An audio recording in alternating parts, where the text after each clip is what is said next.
Okay. Brunette. Let's get that letter tomorrow. Andrew Brunette, I like Brunette. that.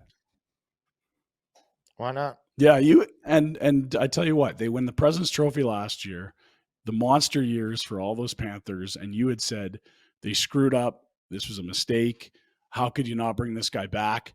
And we didn't know where that issue was. Was it the salary, the contract? Was it they were trying to upgrade on him? He was just using Quenneville's system. But there's clearly a lot of reasons why you'd want Brunette. Well, the only thing I worry is that Bill Zito has been fairly spot on when it comes to the stuff with Calgary. It's like, we'll take Kachuk and we'll take Bennett, and here we'll give you Emil Heineman or whatever the hell his name is. And 2 seconds, but yeah. Because I'm with you. It seemed like a slam dunk that he was going to get that job. What more could he have done in an interim basis? What more do you need to do to prove? Playoffs, you got swept by Tampa Bay in round 2, and maybe it's because it was Tampa Bay and because it was a sweep that it hurts a little bit more than it should have. But the basis being, right, because a lot of people are talking about Andrew Brunette. Formerly he was with Florida Panthers, and people are saying, well, one of these guys in Calgary had a career year with Andrew as the head coach. And the defenseman had a heck of a year with Andrew Brunette as a coach. Those 2 Florida Panthers, that one of them came around a little bit near the end of the season, the other guy didn't all year. Could these guys flourish under their old coach? I would almost 2 important reasons for sure. But to me, what he's done in helping Lindy Ruff in Jersey and getting that team to how they look right now is almost more important.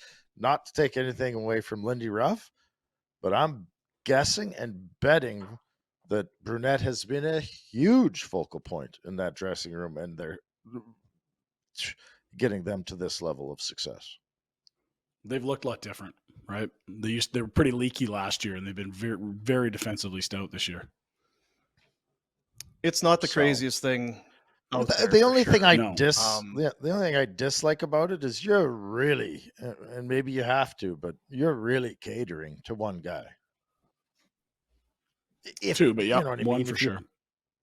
Maybe Brunette. You're married is to him, an though, coach. right? And that the thing is, I think that Brunette is fairly well respected by a lot of guys that have played for him and around the league, and is probably, like we said, I was surprised he got fired. So he might be in a position where he should have an NHL head coaching job.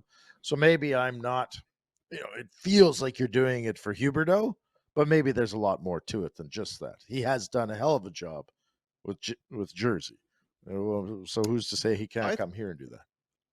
I think you could argue that it would be more than that. That's almost a bonus if you wanted. That could be maybe what opens the door for him. Right? Yeah. But to your point, I remember talking to a former teammate of his, and he's like, I love this guy. This guy's just one of the best guys.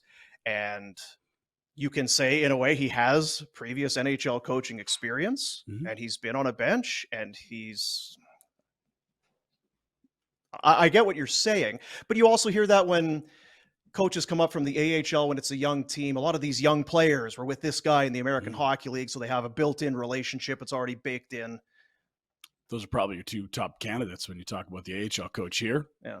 And both of them are still coaching, so I don't think there's probably a lot of dialogue at this point. I think you let these guys keep winning. They're going to come in at very different price points. That's the only thing I would highlight, because this team hasn't paid a lot for a second coach when they're already paying one guy.